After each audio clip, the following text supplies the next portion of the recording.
Assalamualaikum warahmatullahi wabarakatuh. Alhamdulillahilladzi an'ama 'alaina bi ni'matil iman wal islam. Wassalatu wassalamu ala sayyidil anam wa ala alihi wa ashabihil kiram. Subhanaka la ilma lana illa ma 'allamtana innaka antal alimul hakim wa tub 'alaina innaka antat tawwabur rahim. Allahumma hab lana qawlan sadiqan wa 'amalan salihan wa farajan 'ajilan ya arhamar rahimin. Ma'asyiral muslimin wal muslimat rahimakumullah. Syukur alhamdulillah, marilah senantiasa kita panjatkan kehadirat Allah Subhanahu wa taala atas limpahan rahmat, taufik, juga hidayahnya kepada kita semuanya, sehingga kita bisa bersama-sama melaksanakan sholat subuh berjamaah. Kemudian kita teruskan dengan saling nasihat-menasihati dalam kebenaran dan kesabaran. Harapan kita semoga niat dan langkah baik kita akan diterima oleh Allah Subhanahu wa taala. Jamaah sekalian yang dirahmati Allah, pada pagi hari ini kita akan mengkaji sebuah hadis qudsi yang menjelaskan tentang keluasan ampunan Allah Subhanahu wa taala. Adapun redaksi hadis qudsinya adalah sebagai berikut. An Anas bin Malik radhiyallahu anhu qala sami'tu Rasulullah sallallahu alaihi wasallam yaqul qala Allah tabaraka wa ta'ala ya ibna Adam innaka ma da'awtani wa rajautani ghafartu laka ala ma kana fika wa la ubali. Ya ibna Adam law balaghat dhunubuka anana as-sama' thumma astaghfartani ghafartu laka wa la ubali. Ya ibna Adam innaka law ataitani biqurabil ardi khataya thumma laqitani la tusyriku bi syai'an la ataituka biqurabiha maghfiratan. Dari Anas bin Malik radhiyallahu an, dia berkata, aku telah mendengar Rasulullah sallallahu alaihi wasallam bersabda, Allah tabaraka wa taala berfirman, wahai anak Adam, wahai manusia, sesungguhnya kamu jika berdoa dan berharap kepadaku, maka aku akan ampuni dosamu wala ubali, dan aku tidak peduli. Wahai anak Adam, jika dosamu setinggi langit, kemudian kamu mau minta ampun kepadaku, maka aku ampuni dosamu wala ubali, dan aku tidak peduli.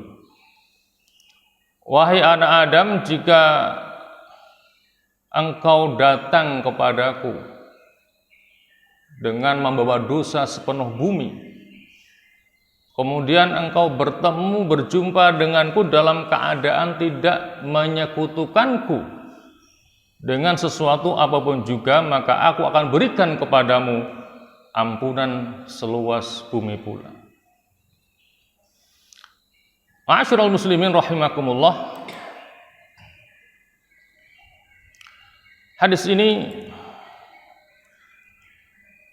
diriwayatkan oleh Al-Imam At-Tirmidzi dalam kitab sunannya, hadis nomor 3540, dan ini adalah lafadz daripada Al-Imam At-Tirmidzi, dan beliau mengatakan bahwa hadis ini adalah hadis hasan gharib. Hadis hasan karena dinilai baik dari segi sanadnya. Gharib karena salah satu di antara perawinya meriwayatkan hadis ini sendirian, sehingga Al-Imam At-Tirmidzi menghukumi hadis ini dengan hadis hasan gharib. Jamaah sekalian yang dirahmati Allah,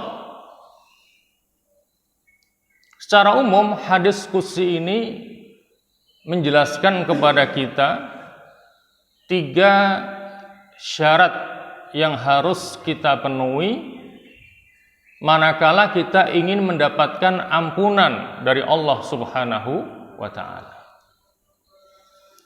Untuk itu marilah kita kaji satu persatu dari ketiga syarat di atas tadi dengan lebih mendalam. Syarat yang pertama adalah ini, ya. Berdoa disertai harapan. Syarat ini diambilkan dari potongan pertama hadis qudsi yang mengatakan, Yabna Adam innaka ma da'utani wa rajautani ghafartu laka ala ma kana fika wa la ubali. Wahai anak Adam, sesungguhnya jika engkau da'autani, berdoa kepadaku, wa rajautani, dan berharap kepadaku, maka ini dampaknya, ghafartu laka, aku akan ampuni dosamu wala ubali, dan aku tidak peduli. Jadi itu merupakan syarat pertama untuk bisa mendapatkan maghfirah dari Allah Subhanahu wa ta'ala, ad-du'a war raja. Berdoa kepada Allah, minta pengampunannya dengan disertai harapan penuh Allah akan mengampuni dosa kita. Jamaah sekalian yang dirahmati Allah, berbicara tentang masalah doa, maka doa ini merupakan amal ibadah yang diperintahkan oleh Allah Subhanahu wa ta'ala. Sebagaimana yang Allah tegaskan dalam surah Ghafir ayat 60, A'udzubillahi minasyaitonirrajim, wa qala rabbukum ud'uni astajib lakum. Wa qala rabbukum, dan Tuhanmu berfirman, ud'uni, berdoalah kalian kepadaku, maka astajib lakum, aku akan mengabulkan doa dan permohonanmu itu. Jadi berdoa merupakan amal ibadah yang diperintahkan oleh Allah Subhanahu wa ta'ala. Dan dalam sebuah hadisnya Rasulullah juga bersabda, ad-du'a'u huwal ibadah.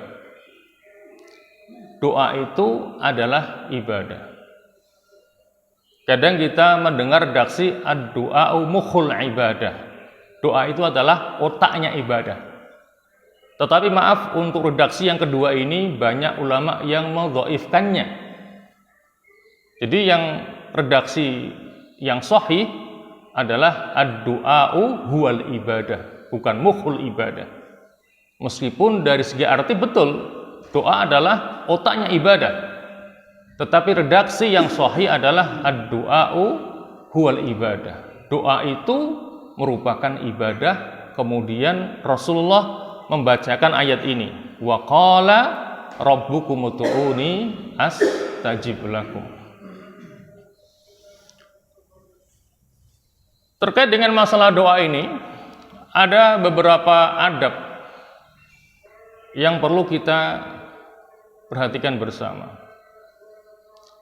Di mana adab yang pertama adalah adanya ini kehadiran hati dan hanya berharap kepada Allah bahwa doa kita akan dikabulkan oleh Allah Subhanahu wa ta'ala. Jadi ketika kita berdoa kepada Allah, kita harus menghadirkan hati kita. Jangan sampai kita berdoa kepada Allah tetapi pikiran kita melayang kemana-mana. Dan kita tidak tahu apa yang kita mintakan dari Allah Subhanahu wa ta'ala. Maka di antara hal yang bisa mendukung kehadiran hati adalah kita paham arti dari doa yang kita panjatkan kepada Allah Subhanahu wa ta'ala. itu akan membuat kita lebih fokus dan konsentrasi dalam berdoa karena kita paham arti dari doa yang kita panjatkan kepada Allah Subhanahu wa taala. Maka kalau ada di antara kita yang selama ini berdoa tapi tidak paham artinya, ya, kewajiban kita untuk memahami arti dari doa yang kita panjatkan kepada Allah. Karena itu akan membantu kita lebih fokus dan konsentrasi dalam kita berdoa, karena kita berdoa kepada Allah dengan menghadirkan hati kita, disertai dengan adanya roja, harapan yang kuat bahwa doa kita akan didengar oleh Allah Subhanahu wa taala. Dalam hal ini Rasulullah bersabda, "Ud'ullaha wa antum muqinuna bil ijabah." Berdoalah kalian kepada Allah dalam keadaan kalian muqinuna bil ijabah, yakin bahwa doamu itu akan diijabah oleh Allah Subhanahu wa taala. Jangan kita berdoa tapi ragu, jangan-jangan Allah tidak akan kabulkan doa saya. Tetapi harus yakin bahwa Allah akan mengabulkan doa kita. Wa'lamu, dan ketahuilah, annallaha ta'ala, sesungguhnya Allah ta'ala, la yastajibu du'aan, tidak akan mengabulkan doa min qalbin ghafilin lahin, dari hati yang lalai. Jadi itu adab pertama dalam kita berdoa, berdoa dengan menghadirkan hati kita. Kemudian yang kedua, Rasulullah Shallallahu Alaihi Wasallam melarang orang berdoa dengan menggunakan lafadz in syi'ta, yang berarti jika engkau menghendaki ya Allah.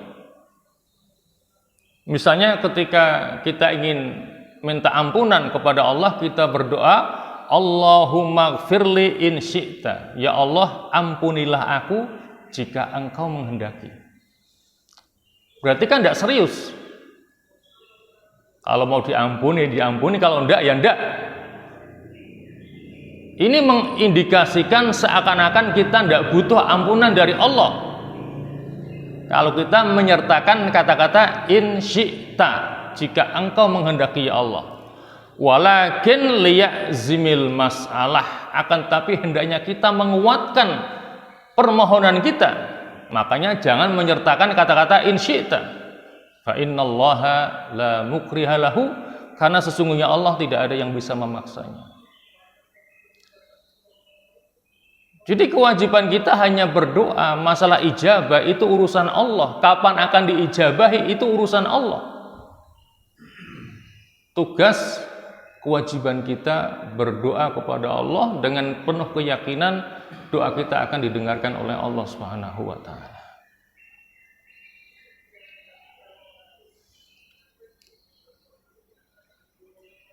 Juga Rasulullah Shallallahu Alaihi Wasallam melarang kita tergesa-gesa dalam meminta pengabulan doa. Kita tidak bisa dikte Allah. Ya Allah, saya akan berdoa sekali, dua kali, tiga kali, engkau harus mengabulkan. Kita tidak bisa mendikte Allah, minta agar doa kita segera dikabulkan, karena itu adalah urusan Allah. Karena kalau tergesa-gesa ketika kita tahu doa kita tidak akan dikabulkan, akhirnya kita mutung dan tidak mau lagi berdoa kepada Allah Subhanahu wa taala.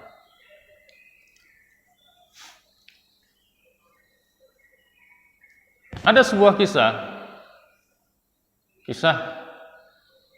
seorang anak kecil yang masih duduk di bangku SD.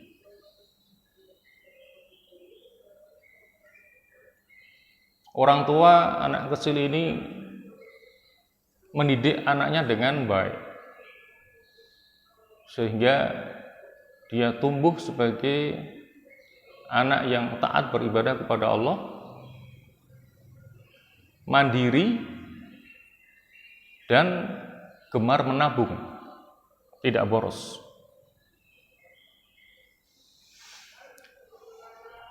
Orang tuanya, bapaknya hanyalah seorang penggarap sawah yang miskin. Ibunya seorang ibu rumah tangga biasa, dan untuk menopang ekonomi keluarga, ibunya ini berjualan pisang goreng. Anak ini setiap paginya seperti teman-temannya berangkat ke sekolah dengan tidak lupa membawa pisang goreng buatan ibunya untuk dijual kepada teman-temannya yang ada di sekolah. Sepulang dari sekolah, dia membantu ayahnya bekerja di sawah sampai sore hari. Dan pada hari libur, dia seharian penuh berjualan pisang goreng di kampungnya.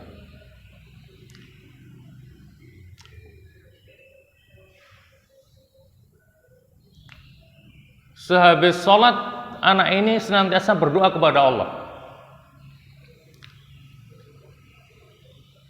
Dalam doanya dia mengatakan, "Ya Allah, berikanlah kepadaku rezeki yang banyak dan berikanlah kepadaku kekuatan agar aku bisa menjalani hidup ini dengan lebih baik lagi." Itu doa yang terus dia baca. Dan tanpa terasa, waktu telah berlalu sekitar 20 tahun. Dan dia terus dengan kebiasaannya itu, bekerja, berusaha, dan berdoa kepada Allah. Setiap kali dia mendapatkan uang jajan dari orang tuanya, dia menyisihkan 2.000 rupiah untuk dia tabung. Sehingga setelah waktu 20 tahun dia buka tabungannya, dia mendapati uang sejumlah 14 juta rupiah. Uang itulah yang dia gunakan untuk modal usaha membuka warung kecil-kecilan. Karena dia pandai dalam memanage keuangan dan gigih, akhirnya warung makannya yang kecil-kecilan bisa tumbuh berkembang dengan pesat, sehingga dalam waktu singkat dia bisa membuka beberapa cabang restoran di berbagai kota di Indonesia ini, dan jadilah dia orang yang sukses. Pertanyaannya, butuh waktu berapa lama sampai dia bisa sukses? Ternyata butuh waktu 20 tahun berusaha, bekerja keras, dan tidak pernah berdoa, tidak pernah berhenti berdoa selama 20 tahun, baru Allah kabulkan doanya setelah 20 tahun. Karena dia sadar tidak bisa tergesa-gesa agar doanya dikabulkan oleh Allah, maka dia sabar menanti pengabulan doa sampai 20 tahun. Dengan terus bekerja, berusaha, dan berdoa kepada Allah Subhanahu wa Ta'ala.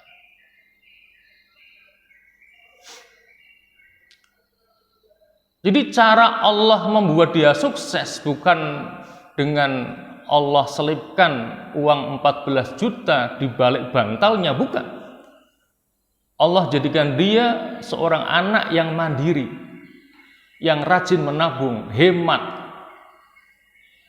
berusaha keras, dan tidak lupa berdoa dan tidak tergesa-gesa agar doanya dikabulkan oleh Allah Subhanahu wa Ta'ala. Jadi kembali, kewajiban kita hanya berdoa. Masalah pengabulan itu adalah urusan Allah Subhanahu wa Ta'ala, maka jangan pernah kita merasa berputus asa untuk terus berdoa kepada Allah Subhanahu wa Ta'ala. Jamaah sekalian yang dirahmati Allah, adab yang keempat adalah berdoa kepada Allah dengan harap-harap cemas. Sebagaimana firman-Nya dalam surah Al-A'raf ayat 56 ya. Wad'uuhu, dan berdoalah kalian kepada Allah khaufan wa tama'a. Khaufan wa tama'a itu harap-harap cemas. Jadi betul-betul berharap doanya dikabulkan dan cemas kalau sampai tidak dikabulkan oleh Allah Subhanahu wa taala. Inna rahmatullah, sesungguhnya rahmat Allah itu qaribum minal muhsinin, dekat dari orang-orang yang berbuat kebajikan. Ya. Kemudian adab yang berikutnya, ini berarti yang kelima ya. Ketika kita memohon kepada Allah agar Allah mengampuni dosa kita, maka hendaknya kita juga berdoa kepada Allah untuk hal-hal yang berkaitan dengan masalah itu. Seperti apa? Kita minta kepada Allah agar dimudahkan masuk ke dalam surganya dan dijauhkan dari api nerakanya. Pernah ketika suatu saat Rasulullah mendengar seseorang berdoa kepada Allah agar dimudahkan masuk ke dalam surga dan dijauhkan dari api neraka, maka Nabi mengatakan haulaha nudandin, haulaha nudandin, di seputar itulah kita berdoa kepada Allah Subhanahu wa taala. Ya, haulaha nudandin, di seputar itulah kita berdoa kepada Allah, berdoa kepada Allah agar dimudahkan masuk ke dalam surganya dan dijauhkan dari api nerakanya. Jamaah sekalian yang dirahmati Allah,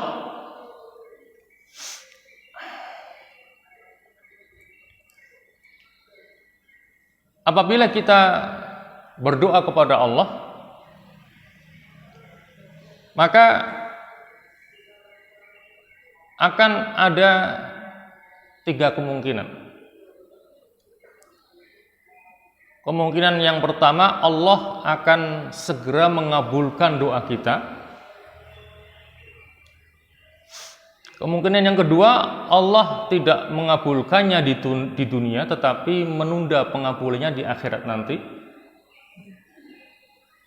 Dan kemungkinan yang ketiga, Allah akan menyelamatkan kita dari berbagai macam musibah, bencana ataupun keburukan yang lainnya. Dalam hal ini, Rasulullah bersabda, "Ma min muslim", tidaklah seorang muslim yad'u bida'watin laisa fihi ithman wala qati'atu rahimin. Tidaklah seorang muslim berdoa kepada Allah yang di dalamnya tidak ada ithmun, dosa, dan juga tidak memutus tali hubungan silaturahmi, illa a'tallahu biha ihda salasin, melainkan Allah akan berikan salah satu di antara 3. Yang pertama, imma antu ajilalahu da'watahu, Allah akan segerakan pengabulan doanya. Berdoa minta kepada Allah agar diberi rezeki yang melimpah untuk memperbaiki kondisi ekonomi keluarganya. Tak lama kemudian Allah mengijabah doanya sehingga usahanya lancar, sehingga dia mendapatkan rezeki yang melimpah. Berarti Allah segera mengabulkan doanya. Wa imma an yudakhiraha wa imma an yudakhiraha lahu fil akhirah, atau Allah menyimpannya untuk di akhirat. Dalam kesulitan ekonomi dia berdoa minta rezeki yang banyak dari Allah, ternyata Allah tidak mengabulkannya, tetapi Allah akan berikan pengabulannya nanti di akhirat. Dalam bentuk apa? Ya terserah Allah Subhanahu wa taala. Jadi pengabulannya tidak di dunia tapi di akhirat. Dalam bentuk apa? Terserah Allah Subhanahu wa taala. Wa imma an yasrifa anhu minas su' mithlaha, atau Allah akan menjauhkan dari segala macam keburukan. Minta rezeki yang banyak tidak diberi, tetapi Allah jauhkan dia dari berbagai macam penyakit, musibah, bala. Itu penggantinya. Daripada dikasih uang yang banyak tapi sakit-sakitan, tidak bisa menikmati, atau bahkan uangnya habis untuk berobat, tidak sembuh-sembuh. Jadi intinya tidak rugi sama sekali kita berdoa kepada Allah. Kalau tidak dikabulkan sekarang, nanti di akhirat. Kalaupun tidak, maka Allah akan jauhkan kita dari berbagai macam dari segala macam keburukan apapun bentuknya. Ya. Makanya jangan pernah berhenti untuk terus berdoa kepada Allah Subhanahu wa ta'ala. Adab yang berikutnya, yang keenam, hendaknya kita dalam berdoa kepada Allah meminta hal-hal yang besar. Ya. Jangan minta hal yang remeh-temeh kepada Allah Subhanahu wa ta'ala. Dalam ini Rasulullah bersabda, "Idza da'a ahadukum falyu'dhimir raghbah." Apabila salah seorang di antara kalian berdoa, maka hendaknya dia memperbesar keinginannya. Fa innahu la yata'adhamu 'ala Allahi syai'un, karena tidak ada sesuatu yang sulit bagi Allah. Misalnya kita minta surga kepada Allah, minta surga yang paling tinggi derajatnya. Allahumma inni as'alukal firdaus. Ya Allah, sesungguhnya aku minta surga firdaus kepadamu. Kalaupun tidak dapat, ya di bawahnya lah. Ya. Jangan minta cuman di emperan surga. Minta surga yang paling tinggi, yaitu firdaus. Kalaupun tidak tercapai, minimal di bawahnya. Ya. Jangan minta hal yang remeh-temeh kepada Allah Subhanahu wa ta'ala, mintalah hal-hal yang besar. Fa innahu la yata'adhamu 'ala Allahi syai', karena tidak ada yang sulit bagi Allah Subhanahu wa ta'ala.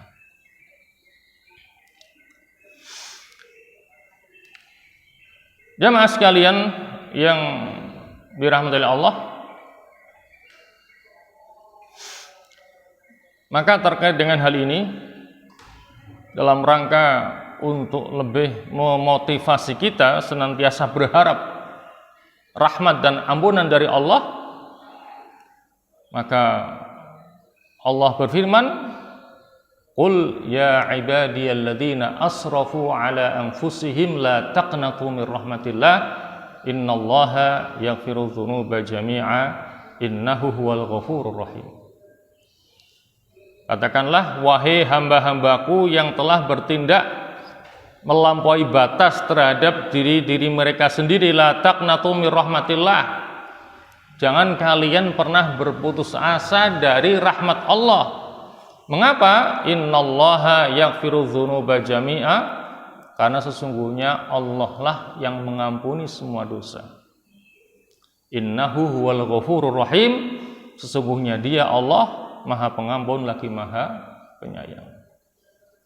Sebanyak apapun dosa kita, kita jangan pernah berputus asa untuk mengharapkan rahmat dan ampunan dari Allah Subhanahu wa ta'ala.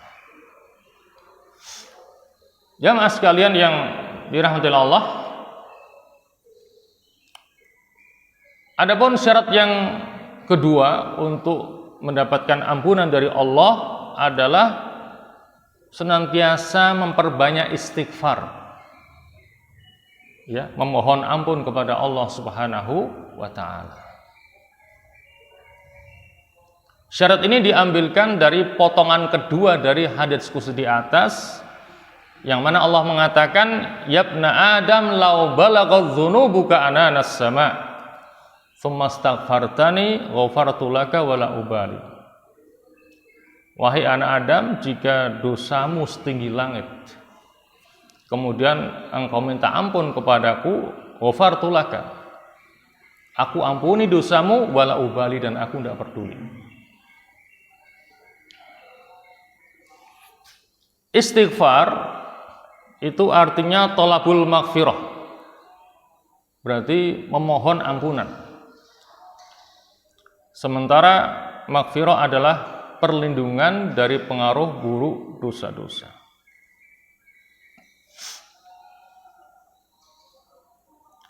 Dan istighfar ini banyak disebutkan di dalam Al-Quran, di dalam berbagai bentuk.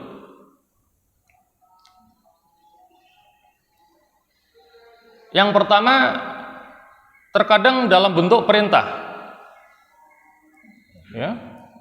Istighfar disebutkan di dalam Al-Quran, pertama terkadang dalam bentuk perintah. Yang kedua,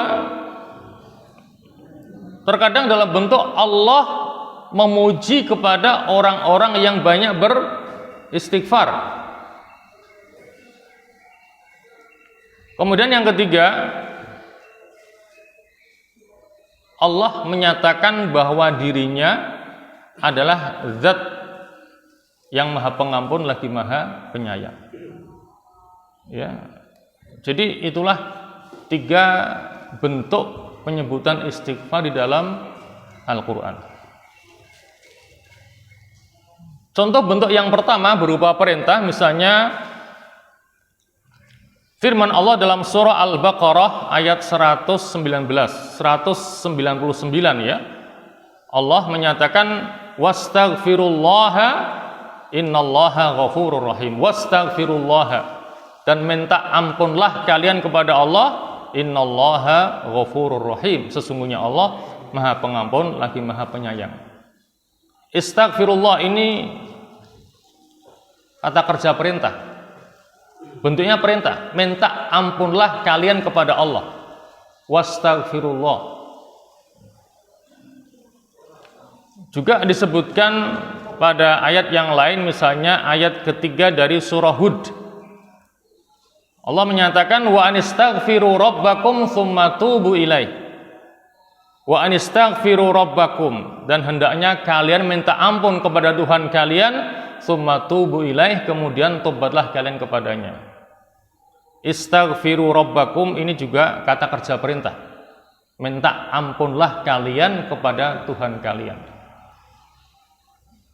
Itu bentuk pertama ya. Jadi dalam bentuk perintah agar kita beristighfar kepada Allah Subhanahu wa taala.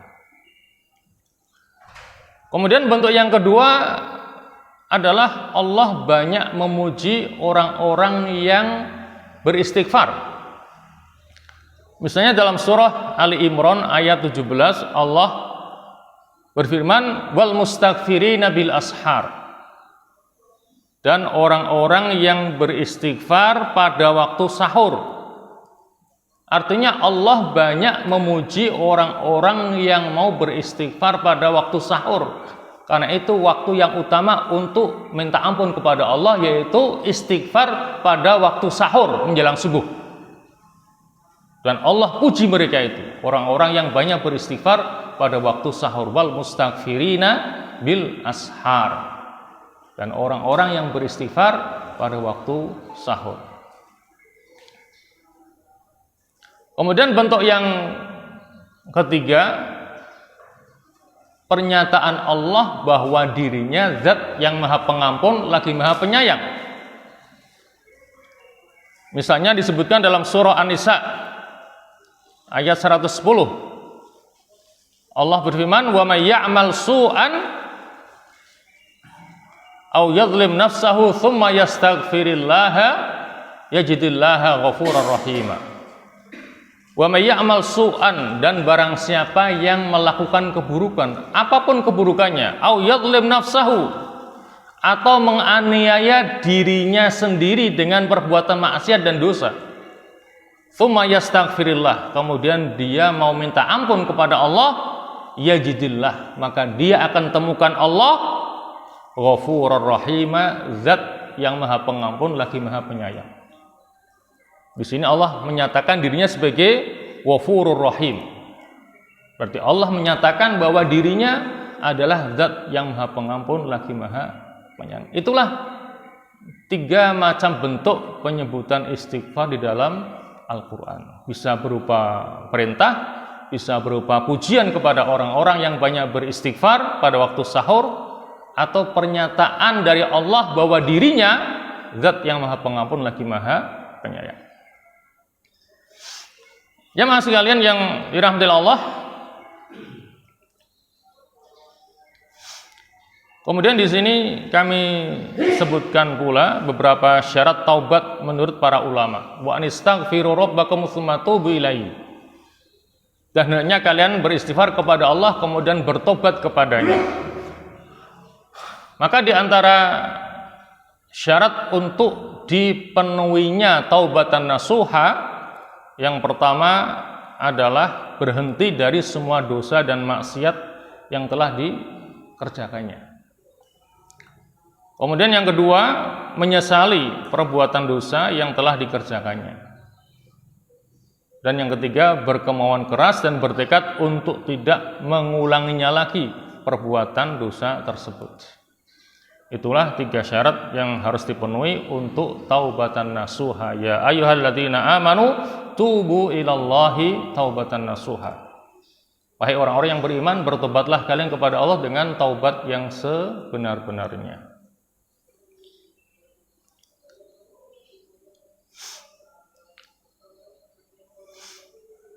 Dalam hal ini Allah berfirman dalam surah Hud ayat 3, wa anistaghfiru rabbakum tsumma tubu ilaihi yumatti'kum mata'an hasanan ila ajalin musamma wa yu'ti kulladzi fadlin fadlah wa in tawallaw fa inni akhafu 'alaikum 'adzaba yaumin kabir. Wa anistaghfiru rabbakum, dan hendaknya kalian beristighfar kepada Tuhan kalian, tsumma tubu ilaihi, kemudian bertobatlah kalian kepadanya. Kalau kita mau beristighfar dan tobat kepada Allah, apa balasan yang akan Allah berikan kepada kita? Yumatti'kum mata'an hasanan ila ajalin musamma. Maka Dia Allah akan memberikan kenikmatan yang baik kepadamu ila ajalin musamma, sampai batas waktu yang telah ditentukan oleh Allah. Dan ini adalah fid dunya, di dunia.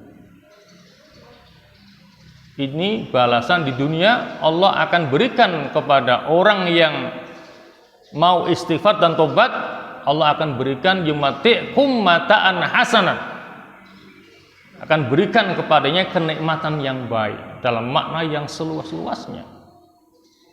Kemudian wa yu'ti kulladzi fadlin fadlah, dan Dia Allah akan berikan karunia-Nya kepada setiap orang yang berbuat kebajikan, dan ini di akhirat.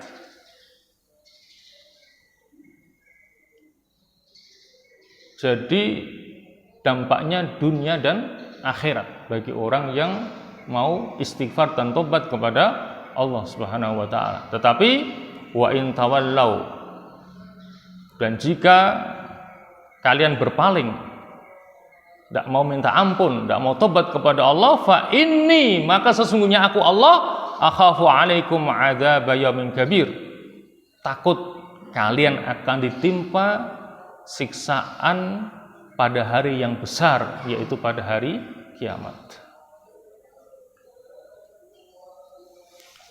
Jamaah sekalian yang dirahmati Allah, kalau kita perhatikan banyak ayat di mana di dalamnya Allah menggabungkan antara perintah istighfar dan taubat. Apa maknanya itu?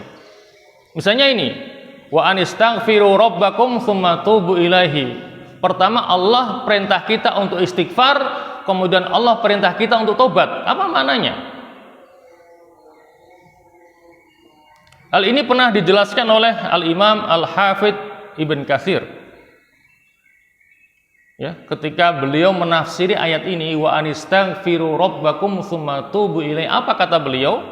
Beliau mengatakan, yaitu aku memerintahkan kalian untuk beristighfar, memohon ampunan dari dosa-dosa yang telah lalu. Jadi istighfar itu fokusnya dosa yang telah lalu, dan bertobat kepada Allah di masa-masa yang akan datang. Dan teruslah begitu. Kalau itu engkau lakukan, niscaya Dia Allah akan memberi kenikmatan yang baik kepadamu di dunia, yaitu di dunia, ya, sampai waktu yang telah Allah tentukan, dan Dia akan memberikan karunia-Nya kepada setiap orang yang berbuat kebajikan, dan itu di akhirat nanti. Jadi itulah penjelasan daripada Al-Imam Al-Hafidz Ibn Katsir terkait dengan perintah istighfar kemudian tobat. Itu begitu maknanya. Jadi istighfar adalah meninggalkan dosa-dosa yang telah lalu, sementara taubat adalah tidak terus-menerus dalam perbuatan dosa pada waktu yang akan datang. Itu maknanya. Ya, makna dari perintah istighfar kemudian tobat kepada Allah Subhanahu wa ta'ala. Dan Allah telah menggabungkan keduanya dalam satu ayat. Dalam firman-Nya pada surah Ali Imran ayat 135, Allah berfirman, "Walladzina idza fa'alu fahishatan aw zalamu anfusahum dzakarullaha fastaghfaru lidzunubihim wa may yaghfiru dzunuba illallah wa lam yusirru 'ala ma fa'alu wa hum ya'lamun." Walladzina idza fa'alu fahisyah, dan orang-orang yang jika melakukan perbuatan yang fahisyah, yang keji, au zalamu anfusahum, atau menganiaya diri mereka sendiri dengan perbuatan maksiat dan dosa, zakarullah, ya, mereka segera ingat kepada Allah, fastaghfaru lidzunubihim, lalu mereka minta ampun kepada Allah untuk dosa-dosa yang telah mereka kerjakan. Wa may yaghfiru dzunuba illallah, dan siapa yang bisa mengampuni dosa kalau bukan Allah. Jadi yang bisa mengampuni dosa hanya Allah Subhanahu wa ta'ala. Jangankan orang biasa, Nabi juga tidak bisa mengampuni dosa umatnya. Ya, maka ini penegasan dari Allah bahwa yang bisa mengampuni dosa hanya Allah Subhanahu wa ta'ala. Maka disayangkan kalau ada ucapan salam kepada Nabi dengan ucapan assalamu alayka ya mahiyadz dzunub. Ada kan begitu? Assalamu alayka, keselamatan atasmu wahai Muhammad, ya mahiyadz dzunub, wahai yang menghapus dosa. Itu bentuk hulu, bentuk sikap berlebih-lebihan.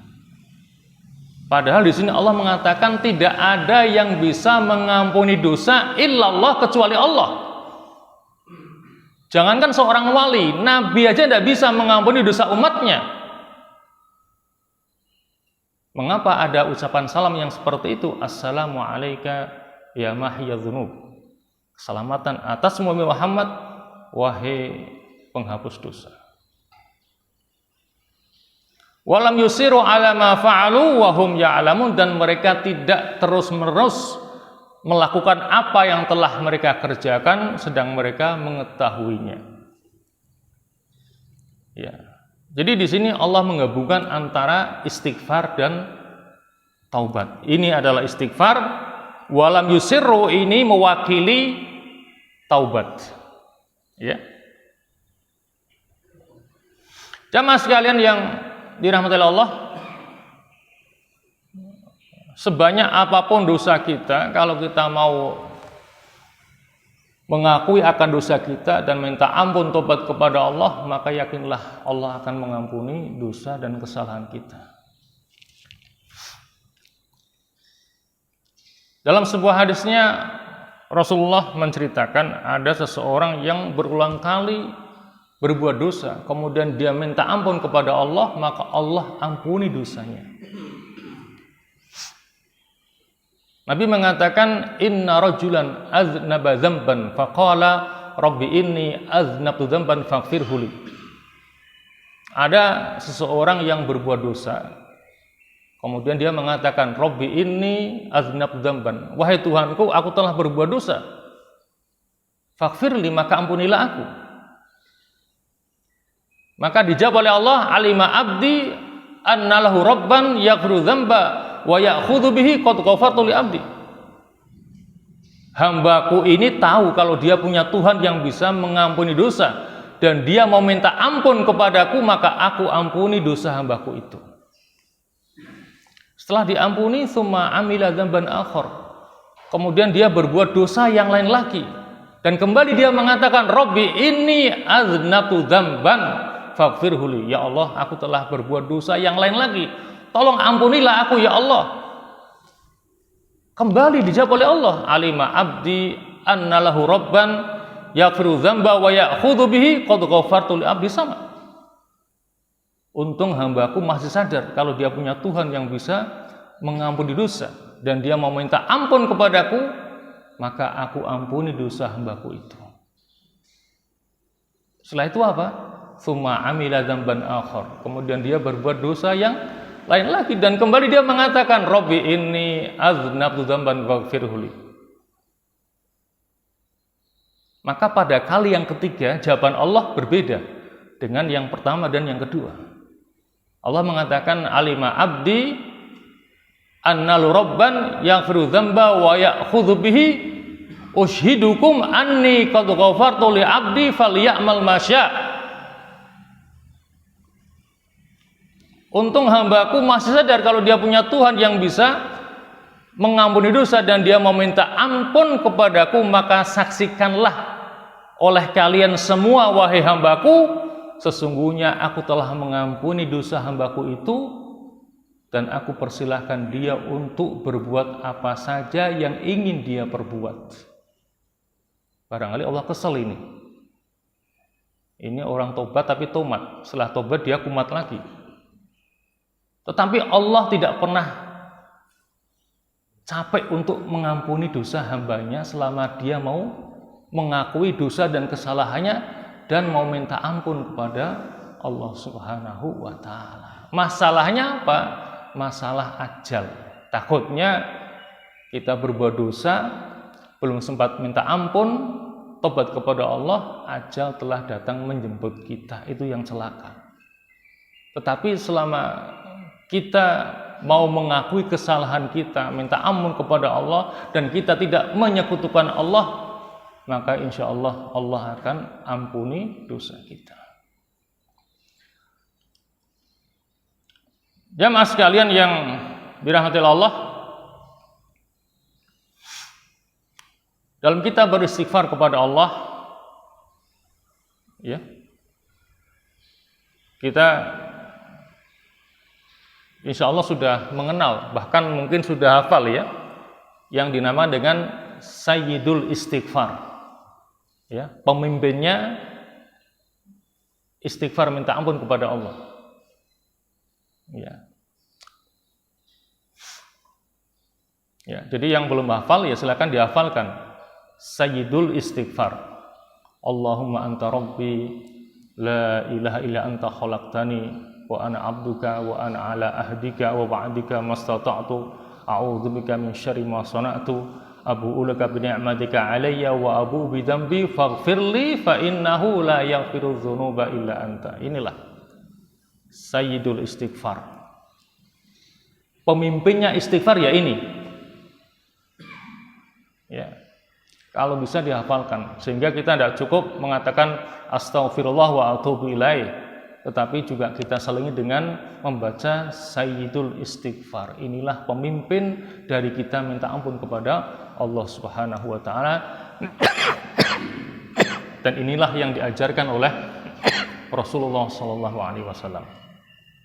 Ya, Allahumma anta rabbi la ilaha illa anta khalaqtani wa ana abduka wa ana ala ahdika wa wa'dika mastata'tu a'udzubika min syarri ma sana'tu abu'u laka bi ni'matika 'alayya wa abu'u bi dzambi faghfirli fa innahu la yaghfiru dzunuba illa anta.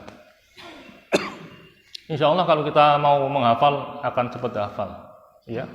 Kemudian kita dawamkan untuk membacanya. Jamaah sekalian, kita teruskan dengan syarat yang terakhir. Yang ketiga adalah tauhid. Tauhid merupakan faktor terbesar penyebab ampunan. Ya. Jadi kalau kita ingin mendapatkan ampunan dari Allah, maka jauhi segala bentuk kesyirikan kepada Allah Subhanahu wa taala. Karena tauhid itu merupakan faktor terbesar untuk mendapatkan ampunan dari Allah Subhanahu wa taala.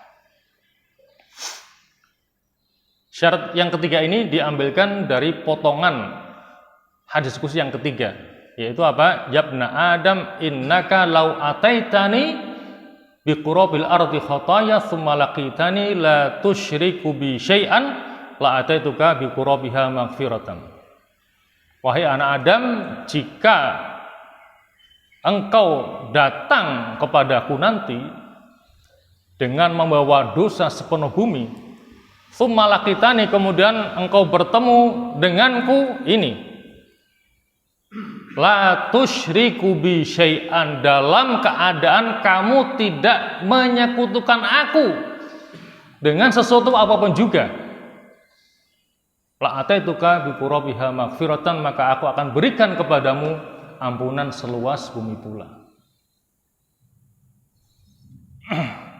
Ya. Jadi tauhid merupakan faktor yang utama untuk mendapatkan ampunan dari Allah Subhanahu wa taala. Lawannya tauhid adalah syirik. Syirik adalah menyekutukan Allah. Bagaimana kita meminta ampun kepada Allah sementara kita melakukan kesyirikan, menyekutukan Allah Subhanahu wa taala, dan syirik adalah dosa yang tidak diampuni oleh Allah Subhanahu wa taala, sebagaimana yang Allah tegaskan dalam surah An-Nisa ayat 48, innallaha la yaghfiru ayyushraka bihi wa yaghfiru ma duna dzalika liman yasha wa may yusyrik billah faqad iftara itsman 'azima. Sesungguhnya Allah tidak mengampuni dosa syirik, dan Allah mengampuni dosa selain syirik bagi siapa yang dikehendakinya, dan barang siapa yang menyekutukan Allah, maka sungguh dia telah melakukan dosa yang besar. Jamaah sekalian yang dirahmati Allah, sebagai penutup saya akan putarkan sebuah video yang cukup viral ini. Video yang menggambarkan seorang pemabuk yang akhirnya meninggal dalam keadaan sujud. Barangkali di akhir hayatnya, setelah sekian lama dia jadi pemabuk, dia betul-betul menyadari dosa dan kesalahannya, minta ampun kepada Allah, berusaha untuk sholat, dan pada waktu itulah Allah mencabut nyawanya. Untuk kita ambil pelajaran, bukan kita tiru, karena kita tidak bisa. Ya, itu urusan Allah itu. Tapi kita ambil pelajarannya. Makanya kita minta husnul khotimah. Bayangkan, dalam pandangan kita dia ahlun nar, ternyata dalam catatan Allah dia ahlul jannah. Sehingga di akhir hayatnya dia tobat dengan taubatan nasuha. Dan Nabi mengatakan at-taibu minadz dzambi kaman la dzambalah. Orang yang bertobat dari dosa seperti orang yang tidak punya dosa. Sehingga akhirnya dia meninggal dalam keadaan baik. Ya, saya katakan ini untuk pelajaran dan pengingat buat kita bersama. Agak kabur ya.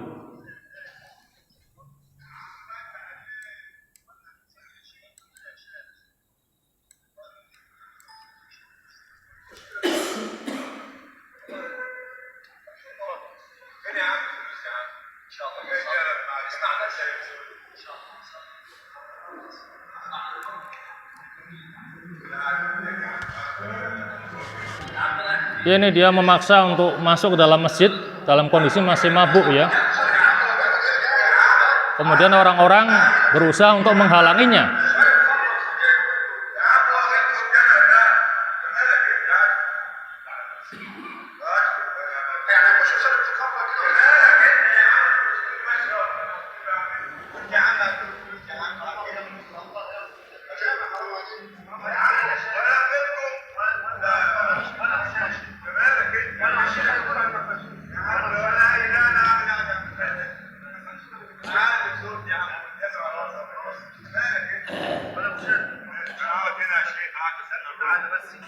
tetapi imam masjidnya membimbingnya untuk berwudu, mungkin dia udah lupa juga berwudu karena lama tidak sholat ya.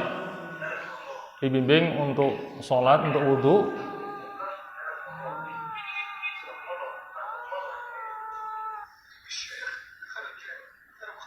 Ini jamaah yang lain yang mungkin melecehkan dia ya. Dianggapnya dia seorang pemabuk.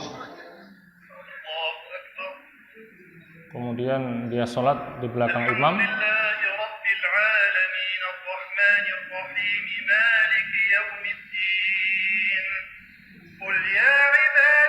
Alladzina asrafu la taqnatu min rahmatillah.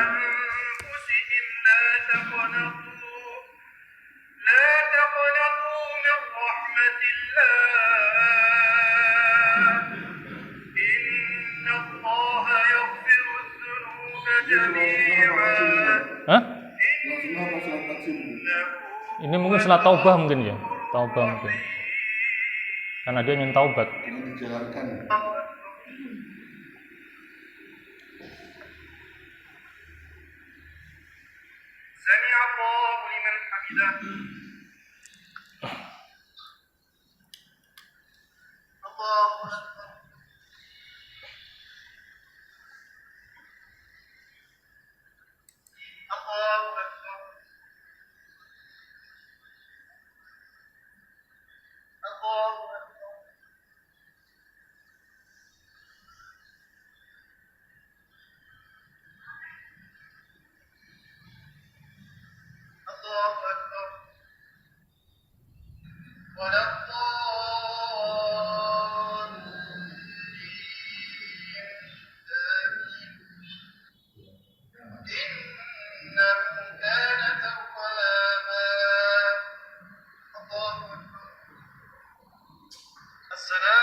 Ya mungkin dikiranya tidur mungkin barangkali karena masih mabuk ya. Ternyata sudah meninggal dunia.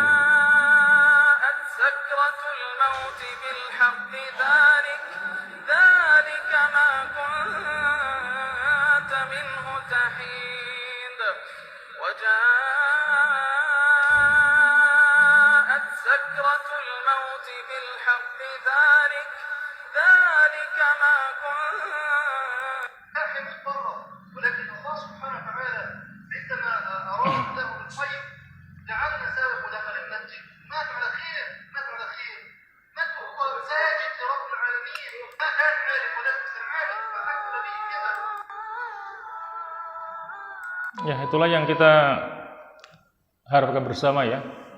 Kita bisa meninggal dalam keadaan husnul khotimah. Amin ya mujibas sailin. Barangkali itulah yang bisa kita kaji, semoga ada manfaatnya. Dan marilah kita akhiri dengan doa bismillahirrahmanirrahim. Alhamdulillahalamin. Hamdan yuwafi ni'amahu wa yukafi mazidah. Ya Rabbana lakal hamdu kama yanbaghi li jalali wajhikal karim wa 'azimi sultanik.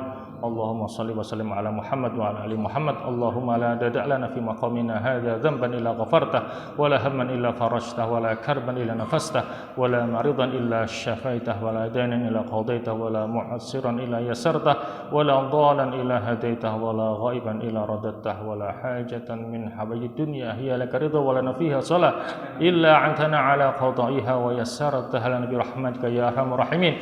Allahumma ja'al ijtima'ana hadza ijtima'an marhuma waj'al tafarruqana ba'dahu tafarruqan ma'suma wa la taj'al fina wa la ma'ana syaqiyan wa la mahruma. Allahumma la tufarriq hadzal jam'al mubarak fi hadzal makanil mubarak illa bi dhanbin maghfur wa 'aibin mastur wa 'amalin mutaqabbalin mabrur ya aziz ya ghafur ya rabbal alamin. Allahumma hadzal du'a wa minkal ijabah ya sami'ad du'a ya dzal mani wal ata. Wa sallallahu ala Muhammadin wa alihi wa sahbihi wasallam.